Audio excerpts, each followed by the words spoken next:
Today, we will show you how to soft reset an automotive device that will not power on.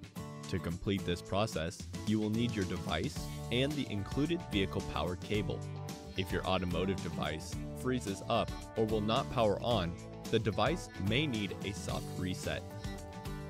With the vehicle running, the first step is to plug the power cable into the vehicle. Next, connect the vehicle power cable to the device. Press and hold the power button until the device turns on. This may take 10 to 15 seconds. If the battery is low, the device may need to be charged. To retain proper device performance, please ensure you are running the latest system software. To update, visit garmin.com/express. Thanks for watching. For more help, go to support.garmin.com.